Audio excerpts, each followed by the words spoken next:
era también por muchas cuestiones de miedo, ¿sí? El regresar a México y enfrentarse con esta sociedad un tanto,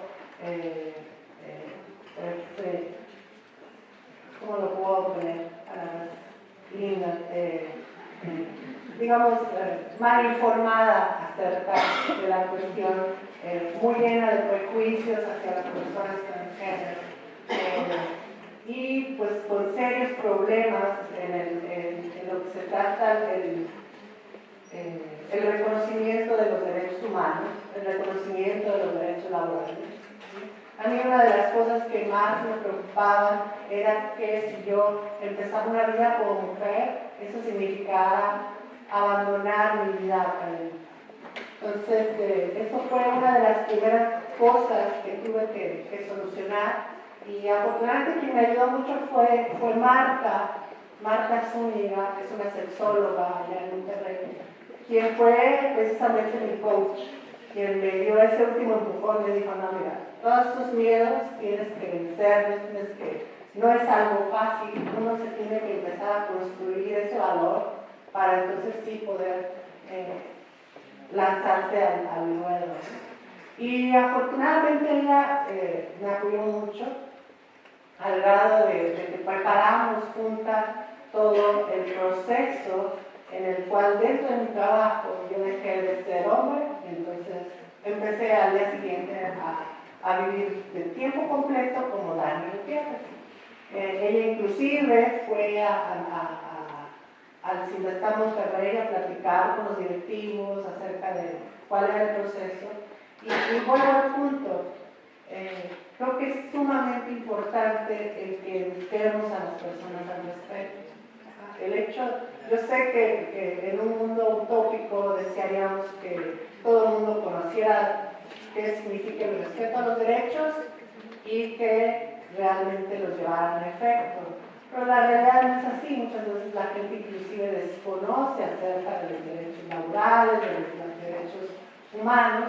Entonces siempre es importante estarles recordando al respecto, capacitarlos, que a lo que platicábamos ayer con Jorge, la importancia de que en los lugares de trabajo se capacite a los alumnos, a la planta, acerca de estos temas de diversidad, para que entonces sepan reaccionar ante estos casos.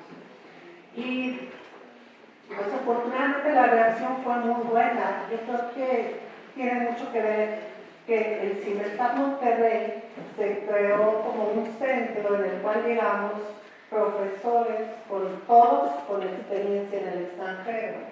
Entonces todos los profesores ya habían vivido en otras partes del mundo, tenían conocimiento acerca de la universidad.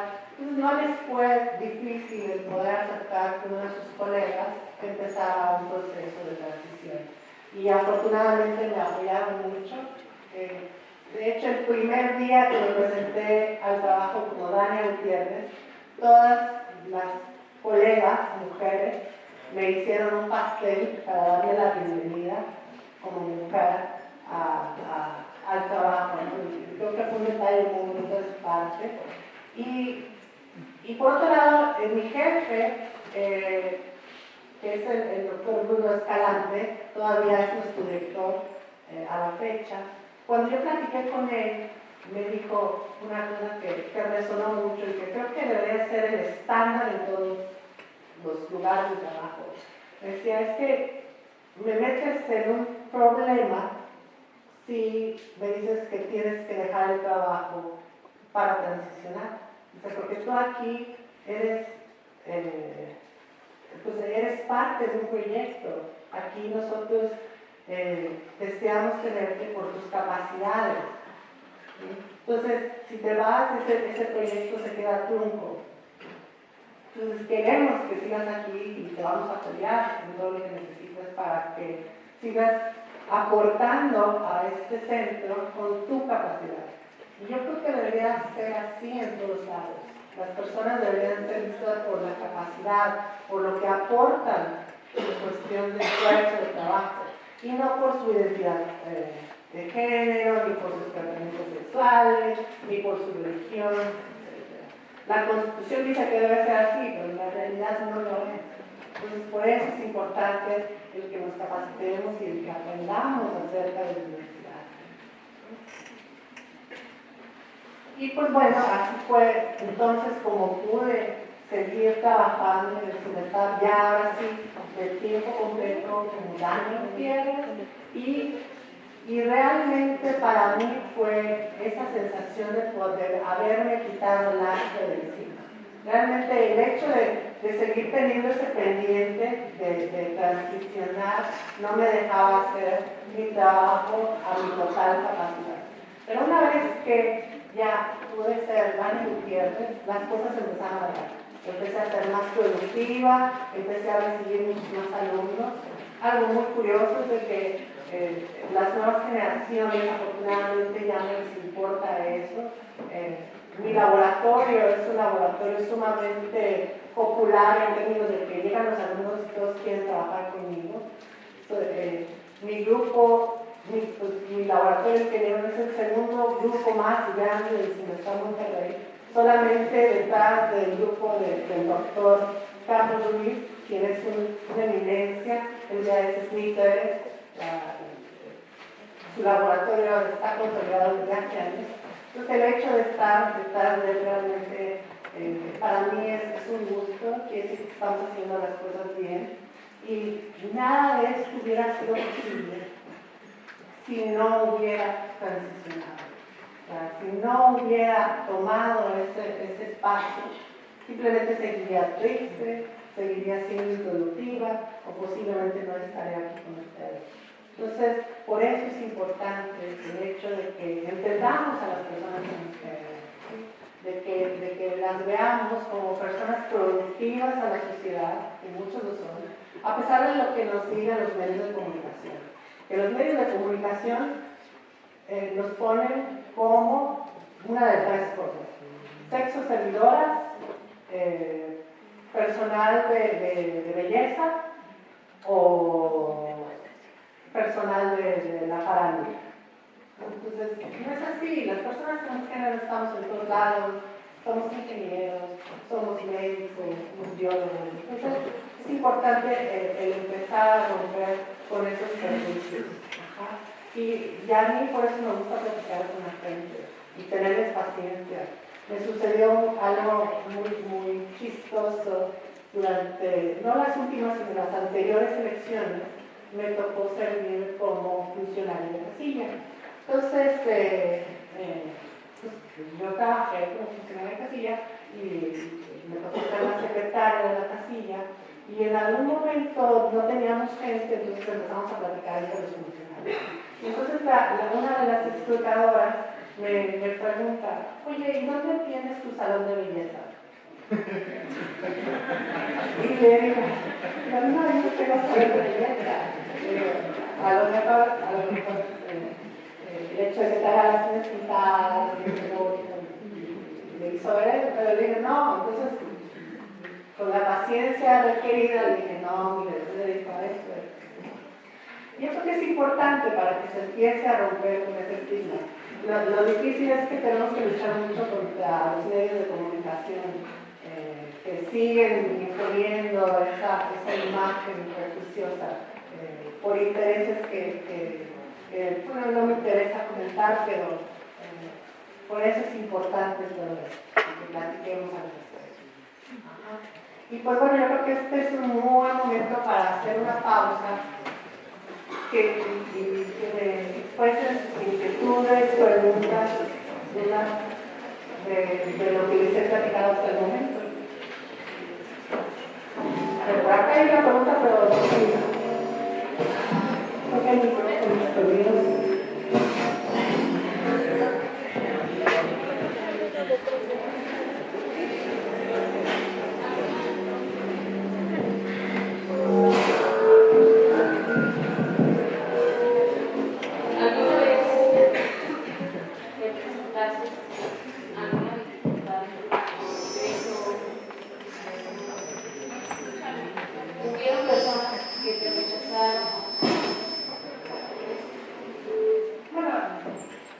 A la fecha, bueno, creo que he sido afortunada porque no me he enfrentado a más que un caso de discriminación, y ese fue el famoso problema de los baños. ¿Qué baño voy a usar? Realmente, pues, creo que ese mito comienza con el hecho de que por alguna extraña razón sexualizamos los baños. No sé, pero creo que los baños, nada, nos vamos a hacer pipí, popó y no apoyarnos nada. Entonces, no veo por qué haya un problema respecto a qué baño vaya a usar. Y entonces a mí me sucedió una vez en un sambo en Monterrey eso de que uno de los vigilantes mandó llamar a una chica de mostrador para pedirle que entrara al baño de mujeres y me sacara. Entonces yo le dije a la chica, pues no quiero por qué sacarme. Yo estoy en el baño que me corresponde. Y si no me quedas, pues puedes ver esta, ¿no?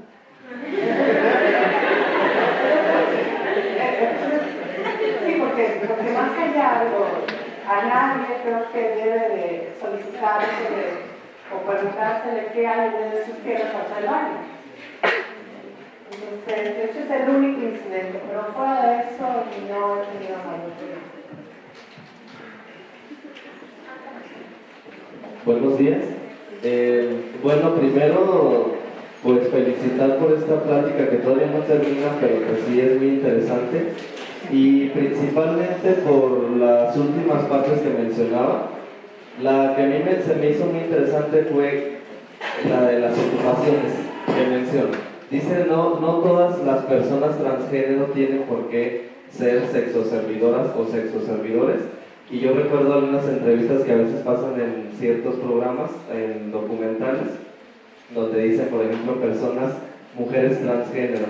Es que nosotras estamos trabajando como sexoservidoras porque es lo único que la sociedad nos permite hacer. Y realmente, como dice, no todas las personas transgénero tienen por qué dedicarse a eso. Y la otra parte es relacionada, bueno, son dos preguntas. Una es relacionada con la parte legal. Por ejemplo, para que sean reconocidos y oficialmente se les haga el cambio en sus documentos de que, por ejemplo, sea Dania oficialmente ante sus identificaciones, pasaporte y toda la documentación. ¿Qué etapa lleva de ese proceso? Y la otra es relacionada con un síndrome que se conoce como el síndrome dismórfico corporal, que en una ocasión escuché que decían, por ejemplo, las personas que sienten que una pierna no les corresponde y que son felices hasta que esa pierna les es amputada, y alguien decía, es que este síndrome en cierto punto se relaciona con la parte de las personas que son transgénero, por la misma situación que ellas no sienten que el cuerpo que tienen les corresponde con la identidad que poseen o que consideran. Entonces son las dos preguntas. La primera es la de los documentos, cómo va esa etapa si es que se está llevando, y la segunda es si realmente hay una relación o si sabes si existe esa relación entre una condición y otra. Es muy interesante, voy a ir un paso atrás en la pregunta porque las sexoservidoras, personas transgénero sexoservidoras que dicen que la sociedad las obliga, tienen razón y es parte de un círculo vicioso, porque efectivamente debido a los prejuicios que existen hacia las personas transgénero, en general no tenemos acceso a trabajo digno. Nadie abiertamente ofrece un puesto para una persona transgénero. Y cuando una persona transgénero llega, pues es rechazada. Entonces, al final de cuentas, eso va generando que muchas personas tengan como única opción el sexo servicio, que además es bien pagado, bueno, en algunos casos, y entonces las personas transgénero reciben un buen dinero que entonces empiezan a invertir en sí mismas para seguir con su proceso de transición. Entonces es dinero fácil y rápido para transicionar. Entonces, ese es un problema, y el problema tiene origen en el hecho de poder tener un trabajo digno. Por eso también es importante la parte de los documentos, que todo esto, o sea, la transición de una persona, se vea reflejado también legalmente en su documentación, en su IFE, en su pasaporte, inclusive ahora ya se rectifica el acta de nacimiento para que concuerde con la identidad del individuo. Yo en lo personal todavía no hago ese proceso. Primero porque pues, es un proceso muy engorroso y me ha dado flojera. Realmente para quienes realmente es una necesidad, es para esas personas que quieren acceder a un trabajo. El hecho de que tengan la documentación en regla es primordial para poder acceder a un trabajo. Y por eso se vuelve tan importante el hecho de la rectificación de documentos. Para mí es algo secundario, porque pues, afortunadamente yo tengo un trabajo estable en donde eso no implica mayor problema. Viajo a todos lados con mi pasaporte y nadie me dice nada, a pesar de que tenga todavía el nombre masculino. A lo mejor se me queda mi nombre feo, pero no. Realmente ahorita he podido vivir con eso y le he estado dando vuelta a lo de rectificar mis documentos, pero ya lo voy a hacer. De hecho, ya ahorita acabo de empezar con el proceso. Y bueno, ahora con respecto al síndrome, realmente yo no había escuchado esa teoría. No dudo que existan personas que a lo mejor caigan dentro de esa categoría, pero no lo podemos generalizar. O sea, simplemente a mí por eso me gusta referirme a mí misma como una persona transgénero, porque la palabra transgénero deja de lado la parte sexual. Entonces, le pone énfasis en el género, en la identidad. Porque yo estoy convencida de que la parte sexual es secundaria. O sea, que la persona tenga en medio de sus piernas no me interesa. Lo que me interesa es lo que expresa esa persona. Y para muchas personas es así. Muchas personas transicionan y jamás se realizan ninguna operación. Para otras es sumamente importante. Otras desde que tienen uso y conciencia de sus órganos sexuales masculinos los odian y entonces nada más viven esperando el momento de poder realizarse la operación para entonces sí sentirse como lo que realmente son. Entonces, de todo ayer hablaba Jorge mucho de nuestra sociedad que está muy estancada en lo binario, el hombre, mujer, rosa, azul, así, cuando realmente la identidad de género, al ser una expresión humana, personal, es muy diversa. Cada persona decide cómo expresar lo que siente de una manera distinta. Entonces es muy difícil el poder decir que todas las personas del género tienen este síndrome. No sería adecuado.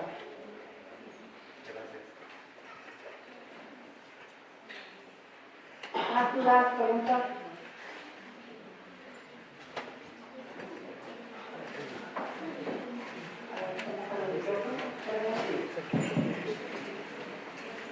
Bueno, ahorita comentabas que hay personas que desde que tienen uso de razón odian sus genitales. Directamente, ¿a qué edad más o menos comenzaste tú a sentir ese deseo de convertirte en transexual? Desde la infancia. A lo mejor en ese entonces yo no lo entendía, pero como tal, pero desde la infancia, digamos, no sé, 7, 8 años empecé a tener actitudes que ahora ya con uso de razón veo que estaban muy relacionadas con mi identidad de género. Yo tuve una infancia estereotípica masculina. Jugaba con carritos y jugaba fútbol, ratos particulares y me daba la tarea de experimentar esa parte femenina.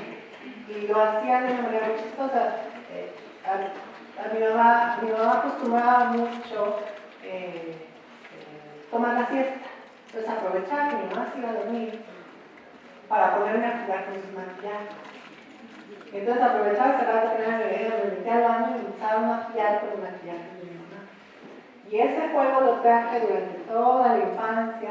Para la adolescencia ya se convirtió en algo no nada más maquillaje, sino empezar a hacerme de ropa femenina, esconderla y cuando hubiera la oportunidad de poder vestirme con esa ropa femenina. Entonces ha sido un proceso largo. Que se hizo largo a lo mejor porque fue muy reprimido por esta otra parte de la educación actualizada, de decir, no, eso es un pecado, gracias al infierno. Entonces, digamos que la experimentación no fue tanto como yo hubiera querido.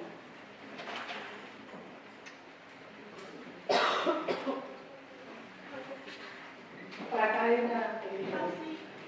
¿Tus papás cómo reaccionaron cuando tú les comentaste pues que querías ser mujer? Reaccionaron de muy mala manera. De hecho,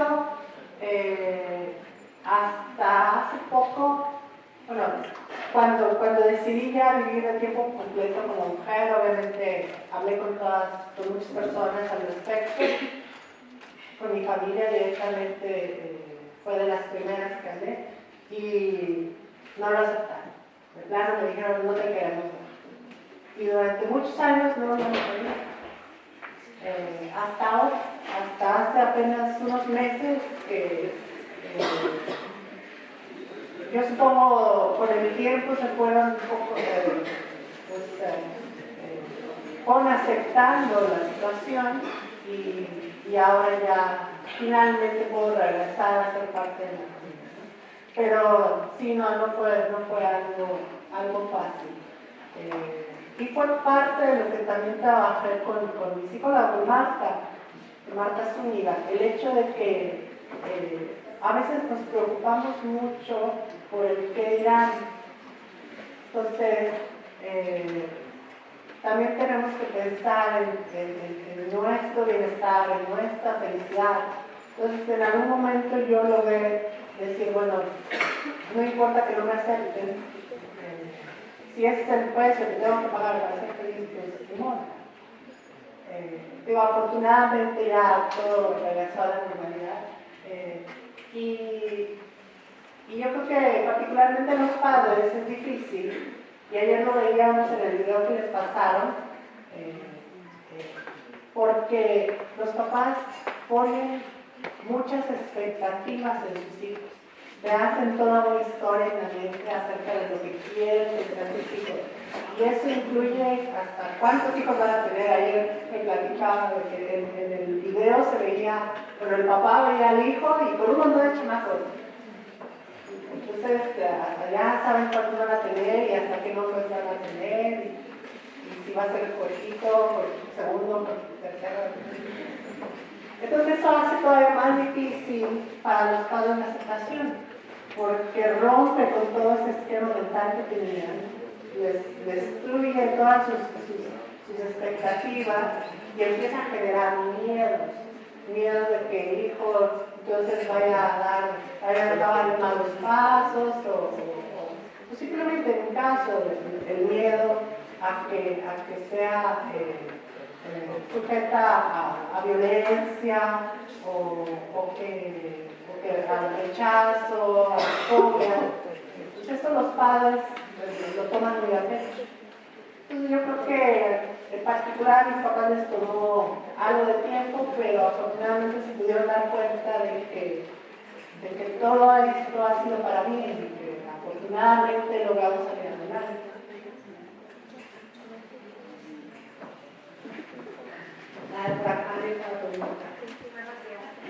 ¿Tu transformación fue solamente a base de hormonas o hubo operación o algo? Pues sí me he hecho algunas cosas. Les comentaba, por ejemplo, de las hormonas. Las hormonas femeninas efectivamente estimulan el crecimiento de la glándula mamaria, del músculo, pero no lo estimulan más de lo que genéticamente uno pudiera lograr. Y mi familia genéticamente son de poca bunda. Entonces a mí no me tocó desarrollar casi nada. Entonces ahí sí tuve que hacer algo. Y bueno, o sea, y es parte del proceso.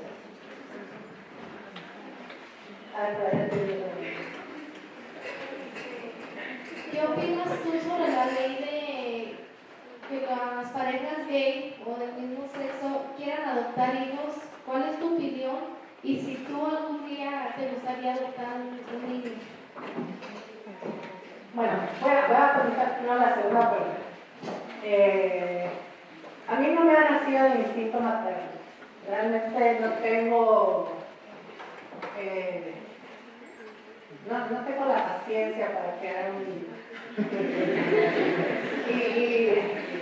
Y yo creo que tiene que ver con el hecho de que mi proceso de transición lo empecé ya muy tarde. Entonces todavía me encuentro en esa etapa de experimentación personal, de querer hacer cosas por mí misma, para mí misma. Y entiendo que el tener un hijo implica una responsabilidad en donde ya eres responsable de esa otra persona. Entonces, ahorita no lo veo a corto plazo porque todavía tengo muchas cosas que resolver a título personal antes de poderle ofrecer a otra persona la atención que requiere. Y yo creo que hacia allá iría la respuesta a la primera pregunta. Yo creo que cualquier persona que tenga clara la responsabilidad que implica el tener un hijo y que pueda asumir esa responsabilidad, debe de tener ese derecho. Sin importar cuál sea su género, si sea soltera, casada, y si eso significa estar casada con una persona del otro sexo, del mismo sexo. Yo creo que eso no importa. Yo creo que como sociedad lo que debemos evaluar son las capacidades. ¿Qué capacidad tiene la persona para ofrecerle las mejores condiciones a un niño? Si se cumple eso, yo no veo por qué no se le va a permitir a nadie adoptar a un niño.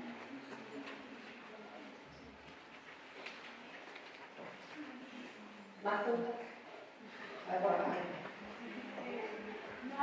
Mi duda es, ya lo mencionaste pues anteriormente, ¿verdad? Pero así como tú dices que si utilizaste esa operación no solamente por el tratamiento hormonal, entonces el tratamiento hormonal te ayudaba a lo que era con tu aparato reproductor o ese seguro sigue pues. ¿Lo conservas o lo quitas? Exacto, entonces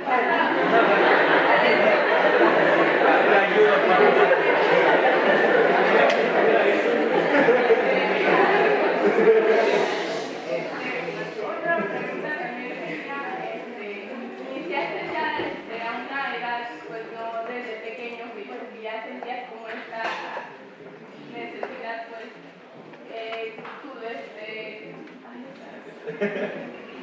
el gusto, pues, como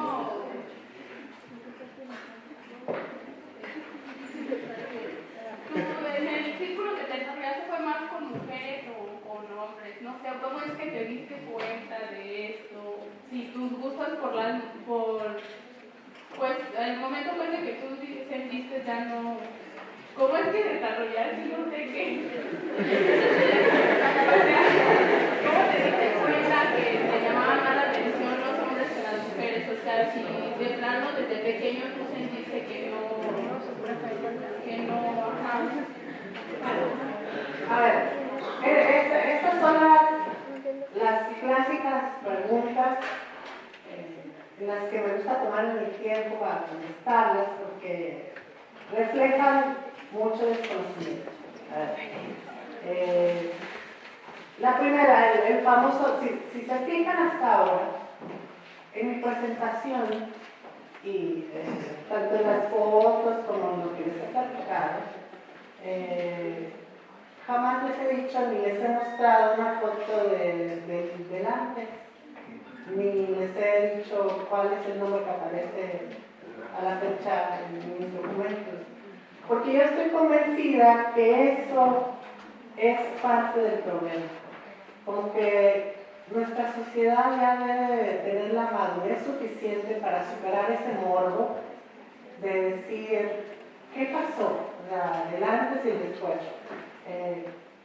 Realmente el antes, y por eso lo puse, fue una vida de ficción. Realmente para mí fue un momento que quiero dejar atrás, en donde fui muy infeliz, en donde no se me permitió vivir la vida que yo deseaba. Entonces no le veo el caso regresar a esa vida. Yo prefiero mostrarles a ustedes lo que he logrado a manera de tratar de inspirarlos, de que vean que uno puede alcanzar las metas que desea, que puede alcanzar a ser feliz a pesar de toda una sociedad. ¿Sí? Y lamentablemente eso como que se sigue, es un estereotipo muy marcado en nuestra sociedad y yo por eso trato de evitarlo. También trato de evitar contestar esa pregunta de la famosa operación genital, porque no tiene relevancia. O sea, realmente mi identidad como mujer no depende de la existencia o de la inexistencia de un falo. Entonces, realmente no viene al caso, es así. Y realmente en nuestra vida diaria lo vamos por la vida viendo entre las piernas a la gente para ver qué tienen, sino que vemos todo lo demás. Yo creo que todo lo demás es mucho más importante que enfocarnos en un aspecto tan banal como puede ser la existencia no del encefalo. Entonces, por eso yo más bien los invito a que traten de percibir en las personas otro tipo de aspectos y dejar a un lado la parte sexual. ¿Cuál era la oportunidad?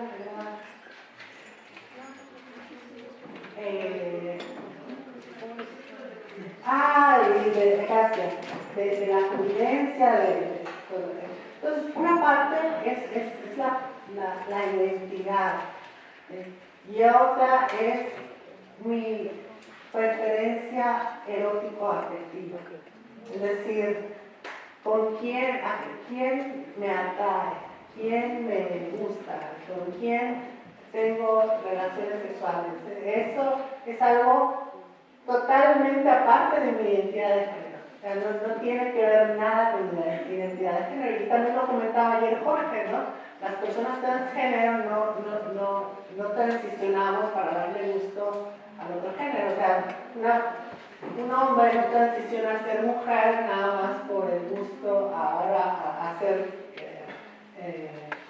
para poder entonces ser heteronormativa y ahora relacionarse con hombres. Realmente no. Y eso, en mi caso, pues se dio desde la infancia. Como les decía, yo tuve una infancia totalmente pues, estereotípica de un niño, jugando fútbol, teniendo amigos principalmente. Ahora, pues, en mi familia somos ahora 3 mujeres, mis hermanas son gemelas, entonces con ellas jugaba mucho también. Entonces yo creo que con ellas me divertía mucho en el sentido de que podía encontrar esa afinidad en la feminidad. Y a la fecha realmente no veo alguna diferencia en mi círculo social. Tengo amigos, tengo amigas, y me siguen apoyando las mujeres. No he encontrado A pesar de mi transición no he inculcado un gusto particular por los hombres. No me cierro a tener una relación con un hombre, porque también les platicaba ayer Jorge, una cosa es la preferencia sexual y otra cosa son las prácticas sexuales.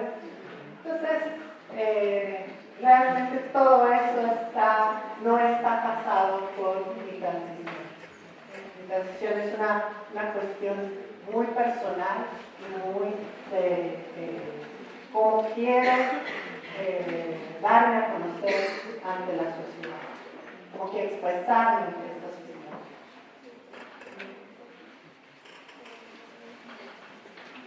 ¿Más cosas? Yo quiero saber si me puedes dar tu opinión, por ejemplo,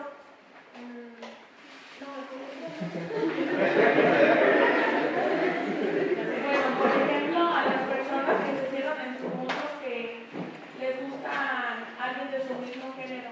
O sea, por ejemplo, si una persona es lesbiana y una persona es gay, o sea, que tú a qué los invitarías, o sea, que se abran al mundo o a que sigan ahí, como lo que mencionaba sobre el video, que a sus papás les pintan otra realidad. ¿A qué los invitarías tú? Bueno, ahorita les voy a platicar en la segunda parte de mi ponencia, les voy a platicar un poquito al respecto y les voy a contestar rápidamente. Yo creo firmemente en que las personas de la universidad debemos de salir del closet. Creo que algo que nos perjudica mucho es toda la gente que está en el closet. Ahora, no los condeno por ello. Yo entiendo que es muy difícil abandonar el closet. Requiere de mucho esfuerzo para construir, porque yo estuve ahí. Yo tuve que esforzarme para construir toda esa valentía para poder